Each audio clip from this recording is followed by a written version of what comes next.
샬롬 샬롬 샬롬 샬롬 샬롬. 하나님 사랑합니다. 여러분 주 안에서 사랑합니다. 창세기 36장 말씀입니다. 1절에서 11절까지 내용입니다. 에돔이 세일산에 거주하니라 이렇게 증거되어 있습니다. 1절에 보니 에돔의 족보가 이러하니라. 에서가 가나안 여인 중 헷족 속 엘론의 딸 아다와 히족 속 시브온의 딸인 아나의 딸 오홀리바마를 자기 아내로 맞이하였다. 에서의 그 아내들 이름이죠. 또 이스마엘의 딸 느바요시 누이 바스밧을 맞이하였더니 그 아다는 엘리바스를 에서에게서 낳았고 바스밧은 루엘을 낳았고 오홀리바는 여우수와 알람과 고라를 낳았으니 이들은 에서의 아들들이요 가나안 땅에서 그에게 나타난 자들이더라.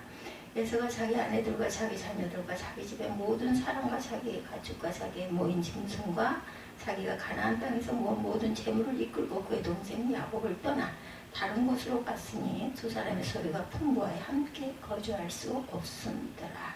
그들이 거주하는 땅에 그들의 가축으로 말미암아 그들을 용납할 수 없었더라. 이에 에서 곧 에돔이 세일산에 거주하니라. 8절까지 내용을 가지고 함께 에돔이 세일산에 거주하니라. 창세기 36장에 에서의 족보가 나오죠.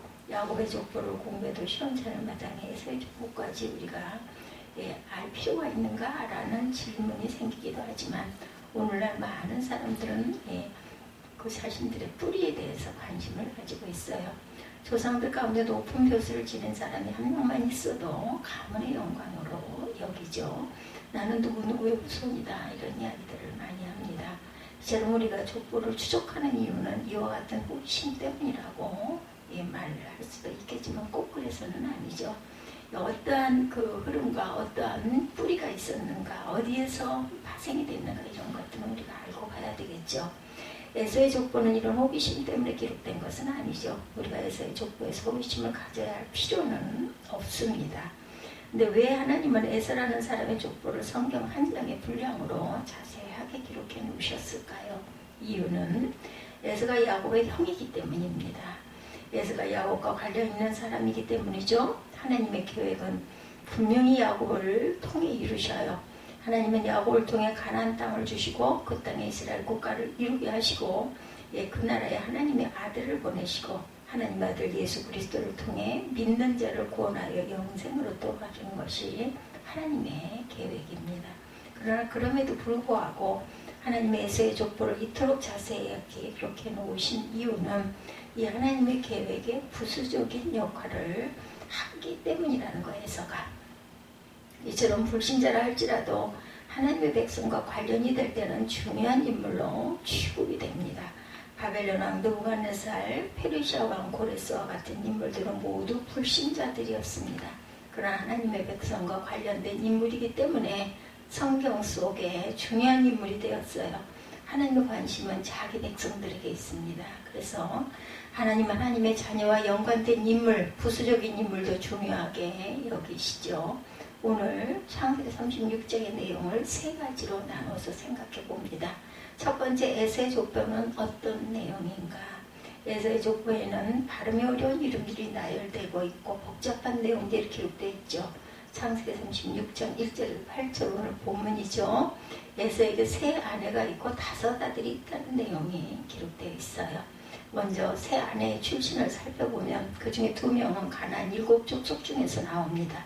한 명은 헷 족속이고 다른 한 명은 히위 족속. 이름은 아다와 오홀리바마. 세 번째 아내는 아브라함의 첩이었던 하갈의 아들 이스마엘의 딸 바스밧입니다. 그러니까 에서의 세 번째 아내는 아브라함의 손녀입니다. 그런데 에서의 세 아내는 모두 부모가 원하지 않았던 며느리였다라는 것. 에서는 혼인 문제에 있어서 하나님의 뜻과 부모의 소원을 조금도 고려하지 않았습니다. 젊은 사람들은 혼인할 때 하나님의 뜻과 부모의 소원을 고려해서 결혼하면 은혜가 되겠죠. 9절에서 14절에는 에서의 5 아들로부터 나온 10명의 손자에 관한 내용입니다. 15절에서 19절에는 에서의 후손들 가운데 나온 족장들의 이름이 기록되어 있습니다. 모두 큰 가문을 이룬 사람들이죠. 20절에서 30절에는 에서의 후손들인 에돔 족속들이 차지했던 세일산의 원주민인 호리 족속에 대한 기록이 나옵니다. 성경은 이들에게도 7 족장이 있었다 이렇게 밝히고 있어요. 출애굽한 백성들이 가나안의 7 족속을 내쫓고 가나안 땅을 차지한 것처럼 에돔 족속 역시 세일산을 차지할 때 호리 족속을 몰아내고 차지합니다. 신명기 2장 12절에 호리 사람도 세일에 거주하였더니 에서에 섰으니 그들을 멸하고 대신하여 그 땅에 거하였으니 이스라엘이 야훼의 주신 기업의 땅에서 행한 것과 일반이었느니라 이렇게 기록되어 있습니다. 그리고 31절과 39절까지에는 에돔 땅을 다스리는 왕들의 계보가 나타나죠. 8명의 왕의 이름이 거명되고 모두 에서의 후손들입니다. 그러니까 에서는 보통 사람이 아니라 왕들의 조상이었음을 알 수가 있죠. 40절에서 43절은 에서에게서 나온 족장들이 거처가 구별되었다는 내용. 창세기 36장은 에서에게 세 아내가 있었고 자식이 5이 있었고 손자가 10명이 있었다라는 내용이죠. 그리고 에서는 세일산 지역에 거주하였다. 창세기 36장에서 발견된 중요한 사실을 보면 첫째, 에서는 영적인 복보다 육적인 복을 선호한 사람이었죠. 에서는 내세의 복보다 현세의 복을 더 좋아한 사람이죠. 에서의 복이 좋습니까? 여러분들 야곱의 복이 좋습니까? 에서의 복은 현세의 복이고 야곱의 복은 내세의 복, 영원한 복입니다. 에서는 현세의 복을 선호했어요. 에서라는 이름의 그 의미는 털보입니다. 털보. 예. 해리, 털보. 에서는 털이 많은 사람이었고 야곱은 피부가 매끈매끈한 사람이었죠. 그리고 에서의 별명은 에돔, 불다이죠. 예. 에서는 붉은색의 팥죽 한 그릇에 장자권을 팔아먹은 사람입니다. 영적인 복은 붉은 죽 한 그릇만 중요하게 여기지 않았던 사람이었던 거죠. 그래서 에서의 별명이 에돔이 된 거죠. 우리는 에서가 영적인 복이랑 장자권보다 순간적인 배부름과 육적인 복을 원한 사람이었다는 사실을 알 수가 있습니다. 네, 불다, 에돔 불다. 에서가 이런 기질을 가지고 있기 때문에 에서의 후손도 대부분 이런 기질을 가진 사람이었다. 후손들이 보고 배운 대상이 아버지밖에 없었기 때문이죠. 에서의 후손들은 영적인 복보다 육적인 복, 내세의 복보다 현세의 복을 중요하게 생각했고 여러분들에게 중요한 것은 무엇입니까? 예, 우리 후손들이 다 지켜보고 있다라는 것. 아버지는 집사님이시지만 영적인 건 별로 중요하고 생각하지 않는 사람이다. 교회를 나가시긴 하지만 매일 돈, 사업 이야기만 하고 아버지에게 정말 중요한 것은 현세의 복이다 이렇게 생각하기도 합니다. 그래서 아이들은 부모가 무엇을 중요하고 생각하는지를 생각하고 그것을 따라 나도 모르게 배우게 되죠. 에서의 후손도 에서에게 배웠기 때문에 대부분 그런 사람들이 나오게 되었다라는 말입니다. 동일한 부모 밑에서 같은 밥을 먹고 같은 교육을 받은 쌍둥이 형제였지만 에서는 육적인 복을 좋아하고 야곱은 영적인 복을 좋아하는 전혀 다른 기질을 소유한 사람이 되었다라는 것이죠. 말라기 1장 2, 3절에 야훼께서 가라사대 내가 너희를 사랑하노라 하나 너희는 이르기를 주께서 어떻게 우리를 사랑하셨나이까 하는도다. 나 야훼가 말하노라 에서는 야곱의 형이 아니냐. 그러나 내가 야곱을 사랑하였고 에서는 미워하였으며 그의 산들을 황무케 하였고 그의 산업을 광야의 사랑에 광야의 실랑에게 붙였느니라. 예, 사랑이 아니라 실랑입니다. 하나님이 야곱을 사랑하셨기 때문에 영적인 은혜를 좋아하는 사람이 되었고 에서는 사랑하지 않으셨기 때문에 세상적인 사람으로 그치게 된 것이다. 여러분은 현세적인 복이 좋으십니까? 영적인 복이 좋으십니까? 아니면 둘 다를 원하십니까? 둘 다 좋겠지만 둘 중에 하나를 택하라고 한다면 여러분들 영적인 복이 훨씬 좋은 것이죠. 영적인 복을 귀하게 여기고 우리 후손들에게 영적인 복의 유산을 물려줄 수 있기를 주님의 이름으로 축복합니다. 영적인 것을 중요하게 여기면 물질적인 것은 나중에 다 따라오게 된다는 거죠. 그런 것은 덤으로 따라오는 것이 추구할 것이 아닙니다.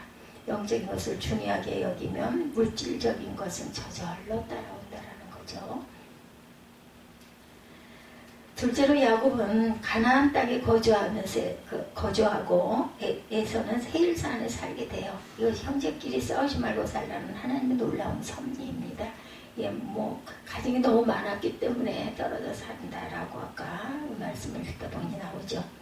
네, 에서가 자기 아내들과 자기 자녀들과 자기 집 모든 사랑과 자기의 가축과 자기 모든 짐승과 자기의 가나안 땅에서 얻은 모든 재물을 이끌고 그 동생 야곱을 떠나 타처로 갔으니 두 사람의 소유가 풍부하여 함께 거할 수 없음이로라. 그들이 우고한 땅이 그들의 가축으로 인하여 그들을 용납할 수 없었더라. 이런 36절, 6, 7절의 내용입니다. 너무나 많은 것들을 갖다 보니 떨어져 살게 됐다. 야곱은 가나안 땅을 밟았고 에서는 요단강 동편의 세일산 지역을 선택을 하게 됩니다. 그런데 역사가 흘러 오랜 세월이 지나고 보니 이것이 하나님의 참 놀라운 섭리였음을 깨닫게 된다. 왜냐하면 이스라엘 백성들이 출애굽을 해서 가나안 땅을 들어갈 때 그 땅에 살고 있는 사람들을 몰아내야 했죠.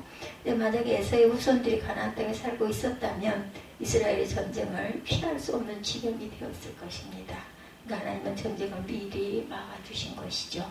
모세는 분명히 선포합니다. 신명기 23장 7절에 보면 너는 에돔 사람을 미워하지 말라. 그는 너희 형제니라. 애굽 사람을 미워하지 말라. 내가 그의 땅에서 객이 되었습니다. 예, 하나님이 에서와 야곱을 싸우지 못하도록 거처를 구별하신 것이고 야곱과 에서는 인간적이고 경제적인 이유 그리고 소유물의 풍부함 때문에 다른 거처에 거주하게 되었지만 형제끼리 서로 싸우지 않도록 하시는 하나님의 섭리가 개입된 것이다. 우리가 내리는 결정이 때로는 잘못되기도 하고 잘되기도 하죠. 여러는 그 잘못 결정되었던 잘못된 결정이든 잘된 결정이든 모든 결정에는 하나님의 섭리가 개입되어 있다는 것, 우연이라는 건 없다는 것입니다. 우리는 하나님의 섭리가 인도하면 무조건 순종해야 합니다. 우리 인간 사이 일어나는 모든 일은 우연한 일은 하나도 없다는 것을 믿으시기 바랍니다. 우연이라는 것은 우리 인간 사이에 무슨 일을 일으킬 만한 힘이 없어요. 모든 능력은 하나님께 속한 것입니다. 하나님이 궁극적으로 결정하시고 통치하시죠. 그러니 야곱과 에서의 거처에도 하나님의 놀라운 섭리가 있었음을 성경을 깊이 묵상하다 보면 깨닫게 됩니다. 셋째로 에서의 후손에서 아주 악한 족속이 나오게 되죠. 바로 아말렉 족속입니다. 12절에 에서의 아들 엘리바스의 적 딘다는 아말렉을 엘리바스에게 낳았으니 이들은 에서의 아내 아다의 자손이며 라고 기록되어 있어요. 에서의 아들 엘리바스의 적 딘다는 아말렉을 낳았다. 아말렉은 에서의 손자이고 아말렉 족속은 매우 비겁한 족속이다. 신명기 25장 17, 18절에 너희가 애굽에서 나오는 길에 아말렉이 내게 향한 일을 기억하라. 곧 그들이 하나님을 두려워하지 아니하고 너를 길에서 만나 너희 피곤함을 타서 내 뒤에 떨어진 약한 자들을 찾느니라. 이렇게 기록되어 있습니다. 에서의 손자인 아말렉이라는 자는 성품이 매우 야비합니다. 그 족속은 이스라엘 백성들이 가나안 땅에 들어가기 전에 광야를 방황할 때 뒤에 떨어진 약한 자들을 뒤에서 쳤다. 비겁하죠? 사람이 싸우려면 정면에서 싸워야 하는데 그들은 뒤에서 치고 공격합니다. 성경에 보면 하나님은 비겁한 것을 굉장히 미워하신다는 사실을 우리가 알게 되죠. 하나님은 야비하고 비열한 짓을 싫어하십니다. 인격에 그런 모자라고 부족함은 있을 수가 있어요. 그렇죠? 그러나 그것은 죄는 아닙니다. 인격이 모자라는 거. 그런데 가난한 것은 죄가 아닌데 라면을 먹으면 되죠. 가난하면. 이처럼 모자라고 부족한 것은 죄가 아니다. 그러나 야비한 것은 죄죠. 그런데 아말렉이 야비했다는 것입니다. 성경에 보면 아말렉을 사랑하는 말씀이 한 구절도 나오지 않습니다. 특히 아말렉은 천하에서 도마라라고 말씀하시죠. 이스라엘 백성이 광야에서 나올 때 라암세스에서 발행하여 숫곳의 진을 치다가 홍해를 건너 마라와 엘림을 거쳐 신광야에 도착합니다. 그리고 르비딤을 갔는데 이곳에서 아말렉 족속이 이스라엘 백성을 뒤에서 쳤어요. 전쟁이 일어나게 되었는데 모세가 산에 올라가서 손을 들고 기도하면서 이스라엘이 이기고 손이 내려오면 이스라엘이 치는 것을 아론과 훌이 보게 되죠. 그래서 그들이 모세의 팔을 붙들어서 여호수아가 칼날로 아말렉을 쳐 도말하게 됩니다. 출애굽기 17장 14절에 보면 야훼께서 모세에게 이르시되 이것을 책에 기록하여 기념하게 하고 여호수아의 귀에 외워들리라. 내가 아말렉을 도말하여 천하에서 기억함이 없게 하리라고 기록되어 있습니다. 그리고 모세가 그곳에 단을 쌓고 그곳 이름을 야훼 니시다. 승리죠. 야훼는 나의 깃발이라는 이름을 붙인 것이에요. 니시 깃발. 이와 아말렉과 이스라엘은 원수가 되죠. 성도들은 아말렉과 같은 성품을 절대로 본받아서는 안 됩니다. 아말렉 족속은 하나님 대대로 미워하셨어요. 사울왕은 아말렉 왕 아갑을 죽이지 않았다는 이유로 폐위를 당합니다. 3일상 30장에 다윗이 블레셋 사람 시글랏의 빙신에 있을 때 아말렉 군대가 쳐들어와 아내들과 부하의 아내들과 자녀들을 모두 사로잡아가죠. 시그락에서 다윗이 부하들과 돌아왔을 때는 이미 아내들과 자식들이 다 없어지고 거처는 불타버렸어요. 그러자 다윗이 부하들을 너 따라다니다가 처자식을 다 잃게 되었다며 돌로 쳐 죽이려고 했고 다윗은 하나님께 기도합니다. 그랬더니 하나님께서 400명을 이끌고 쫓아가라 내가 이기게 해주겠다고 하셨고 400명을 이끌고 쫓아갔다가 쓰러진 애국 소년 1명을 발견하게 되죠. 다윗이 소년에게 성처를 물었을 때 소년은 아말렉 군대에서 일하던 자라 대답합니다. 왜 이렇게 있느냐 물었을 때 아말렉 군사들이 병들어 버리고 갔다 대답하죠. 아말렉 사람들은 아주 이렇게 치사한 자들입니다. 일꾼으로 쓰다 병이 들면 버립니다. 그러니까 약한 사람에게 하는 짓을 보면 알 수가 있죠. 결국 외국 소년의 도움으로 다윗은 밤에 쳐들어가서 아말렉 군사들을 다 죽이고 아내자들을 되찾아오고 위대한 승리를 하게 됩니다. 하나님이 아말렉의 편을 들어주지 않으시죠. 시므온의 자손 중에 500명이 이시의 아들 골라다와 르아리아와 느바야와 우시엘로 두목을 삼고 세일산으로 가 피하여 남아있는 아말렉 사람을 치고 오늘까지 거기에 거하였더라.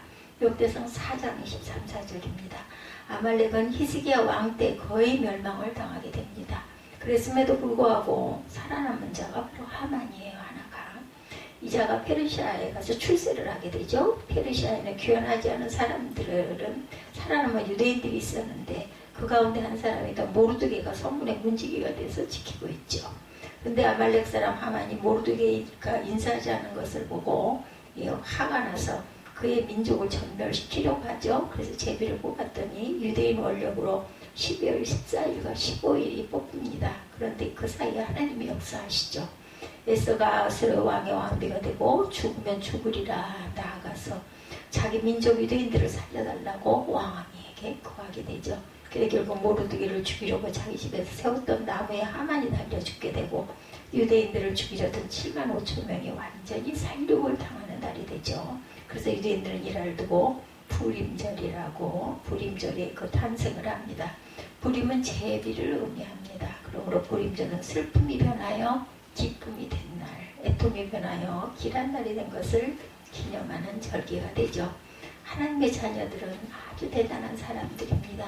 불신자라 할지라도 우리에게 복을 빌어주면 그가 하나님의 복을 받게 되고 우리를 저주하면 하나님이 그를 저주합니다.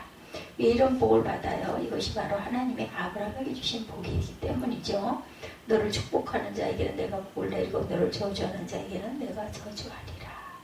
우리는 예수를 믿어 아브라함의 복을 받은 사람이기 때문에 이런 말을 할 수 있는 거죠. 저만 할 수 있는 말이 아니라 우리 모두가 할 수 있는 말입니다.